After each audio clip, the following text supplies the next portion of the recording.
Hi everyone. This video is going to focus on relative clauses. Relative clauses are something we use all the time in English. Once you know the words to look for, they're actually really easy to spot. This video is going to delve into the different types of relative clauses that you see. But before we do that, we're going to just focus on talking about like what the basics are of relative clause identification.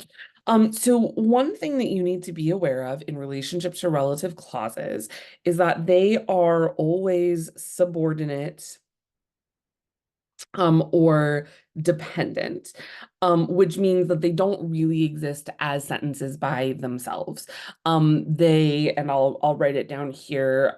So they function adjectively. So what that means is that they elaborate on nouns that are already in the sentence. They provide more information. Relative clauses always begin with a relative pronoun. And this is why they tend to be easy to spot because there are just a couple relative pronouns in English. So the words that you're going to be looking for are who, whom, and we will also talk, I'm going to do a dot, dot, dot, and a parenthetical. We'll also talk about who's a little later. It's a relative pronoun, but it's a possessive relative pronoun. So it acts just like a little differently. And then the other two words that I'm sure you're familiar with are that and which. Okay, so if you see one of these words, chances are you are dealing with a relative clause. So as I said, it functions adjectively. The relative pronoun functions within the relative clause, right? Which just means that it kind of marks the relative clause. And it can have like a couple of different functions, and we'll talk about those in just a minute. And then the other thing, because they function adjectively, the relative clauses follow the nouns they modify. Okay. So I am going to give you a couple of different examples of sentences that have or contain relative clauses. So one, we could say, I couldn't believe that I escaped. Okay. So that I escaped would be your relative clause. It starts with a relative pronoun, so it's being marked by that. It's modifying functionally, right? Like what's being believed. So what you have here then is a relative clause. Another example would be I was amazed by the color of the crocuses, which were sapphire. Okay. Um, So which were sapphire is our relative clause, and here it's modifying crocuses, right? It's the noun crocuses. So what we have are two different examples. The way to kind of think about the difference, right? This clearly modifies crocuses. We don't have a clear noun in the first sentence that it modifies. So you can kind of think about it this way, right? We could say, I couldn't believe it that I escaped, right? Where that I escaped would modify it. So what we're kind of doing is dropping that pronoun or dropping that noun. So I show this to you because these are two common forms of relative clauses that you get. Once you identify the that, it's always going to be a relative pronoun if it either functions like a subject or is followed by a subject and a predicate, then what you have is a relative clause. So just remember, with a clause, right, you need a clear subject and predicate. Okay, that is what's going to distinguish a clause, right? So those are the basics. So let's talk about two specific types of relative clauses. So the first type of relative clause that we are going to talk about is the restrictive relative clause. So the best way to understand a restrictive relative clause is basically that it restricts the antecedent. So by that I mean, so it indicates or distinguishes, right, a specific antecedent. Okay.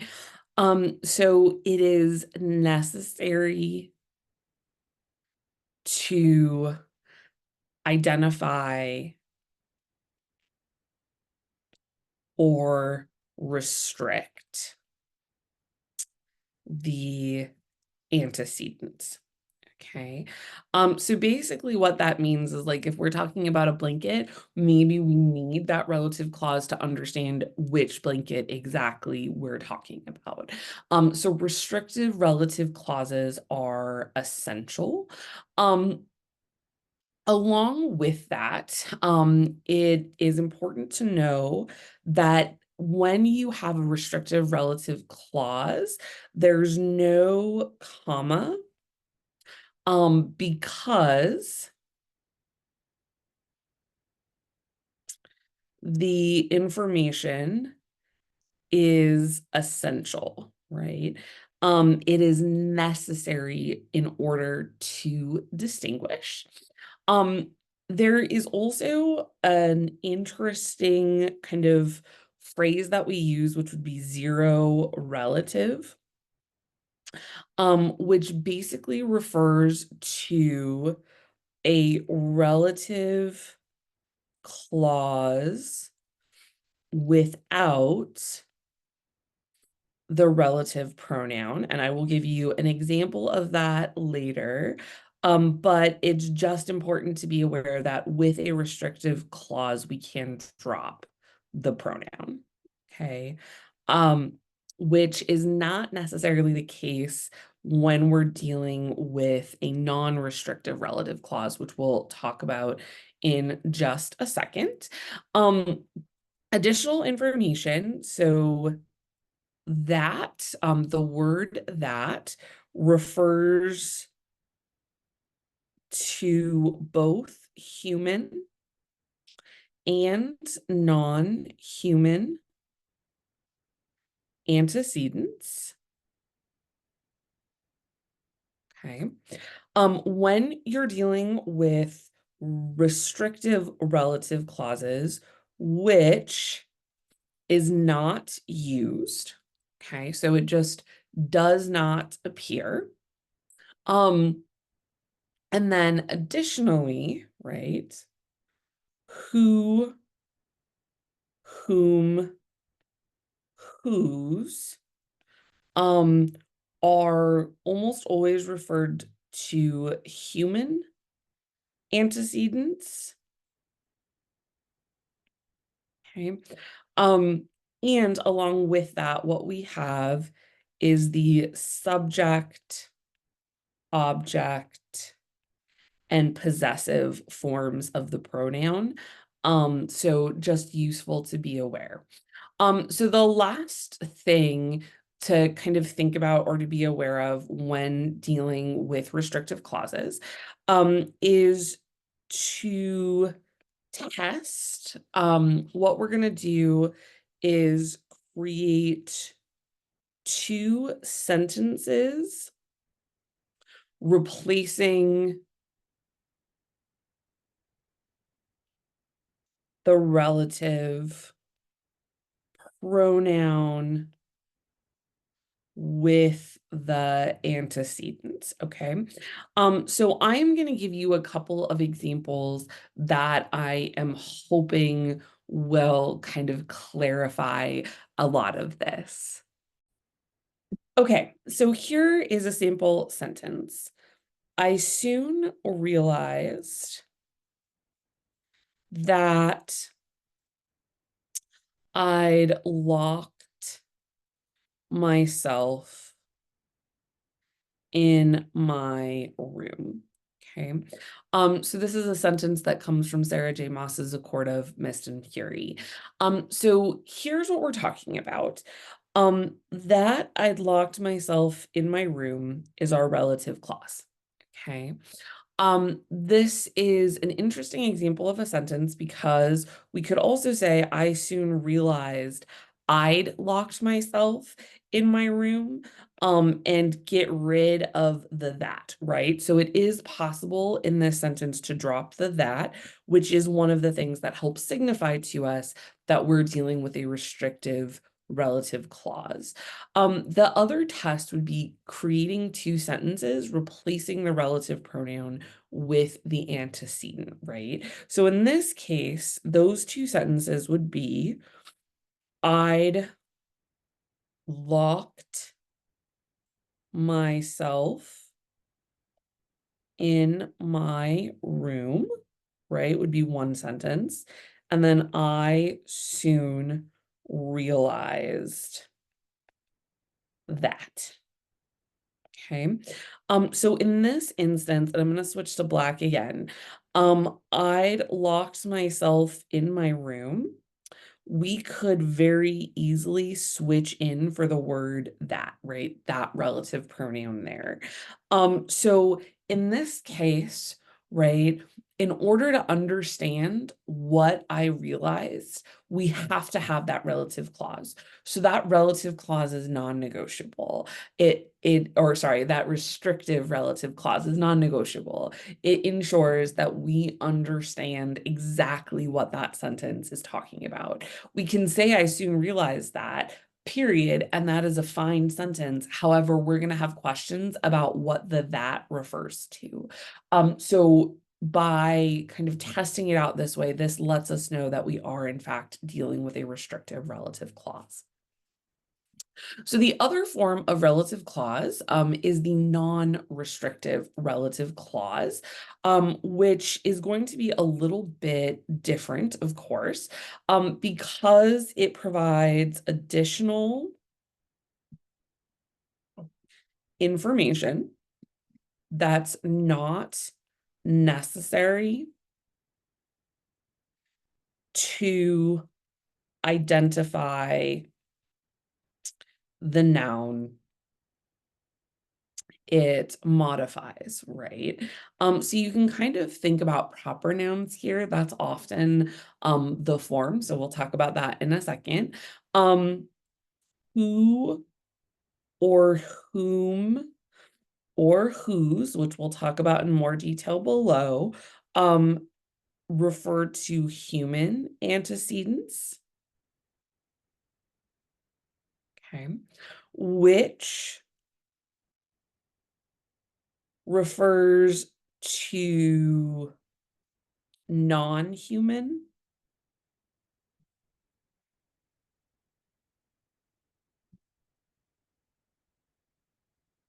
And that is not used. Okay.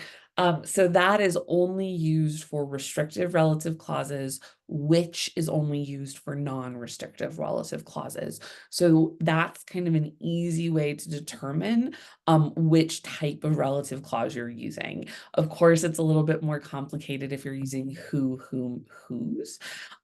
With non-restrictive, they are separated by commas because they are non-essential, right? So anytime you can remove information from a sentence, oftentimes it's going to be set off with a comma. And one of the other kind of interesting aspects of this is that the relative pronoun can be removed. Much like we talked about above with that, it just happens in a slightly different way. Or sorry, apologies. It can't be removed. I'm having a terrible time reading my own notes. I was like, that doesn't make sense. The relative pronoun can't be removed, right? So the relative pronoun is essential, unlike what we looked at in relative clauses. So it is absolutely important that it actually remains here. So with that, I want us to go ahead and take a look at a sample sentence. So I am going to jump down to the example. So we're going to use another sentence. She wasn't like Nesta, right? So we have a proper noun. So I'm going to write often modifies proper nouns. Not always, right? But often. So I'm going to do a comma and I'm going to say, who had been born with a sneer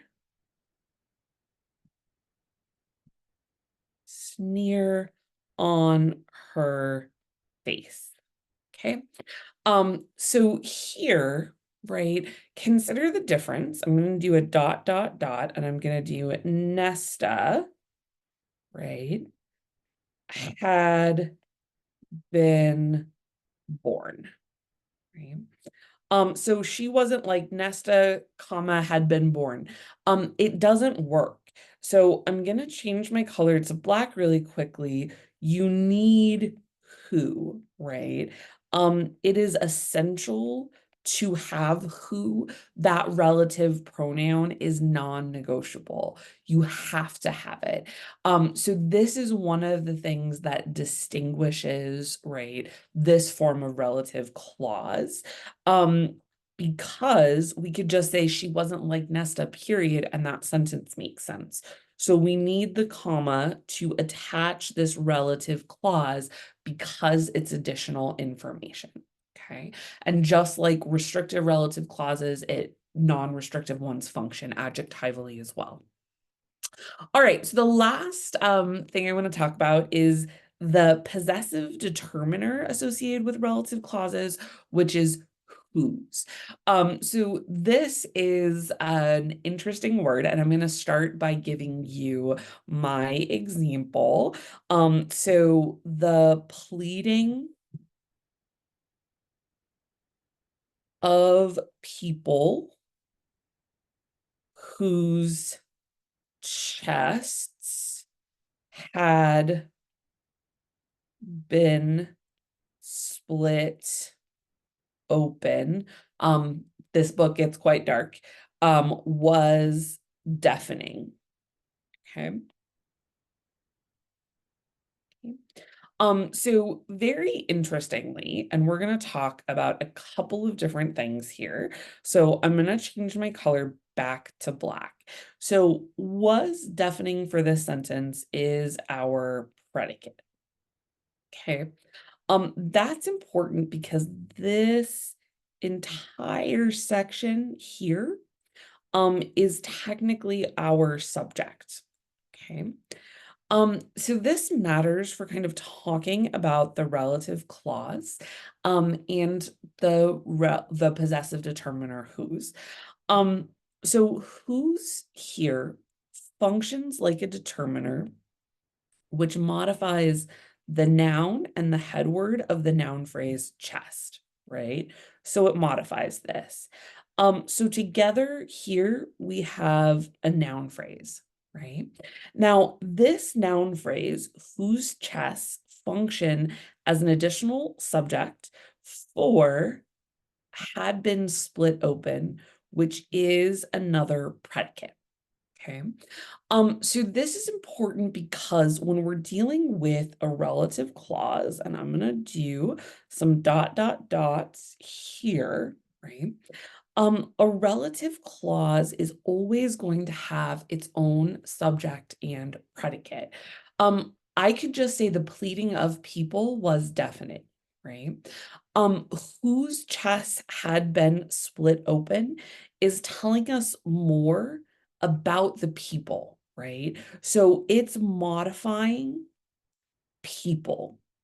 So this here is a relative clause, right? That's marked off by the possessive determiner whose. It's not simply a relative pronoun. It's a possessive relative pronoun. So it's functioning like a determiner, right? But it's also marking a relative clause. So this is where grammar gets interesting and quite detailed. So just be aware that basically, if you see that, which, who, whom, or whose, you are probably dealing with a relative clause of some sort. And that's the most important thing. Understanding restrictive and non-restrictive is helpful, but the essential thing is that you understand that if you see one of those words, you're dealing with a relative clause.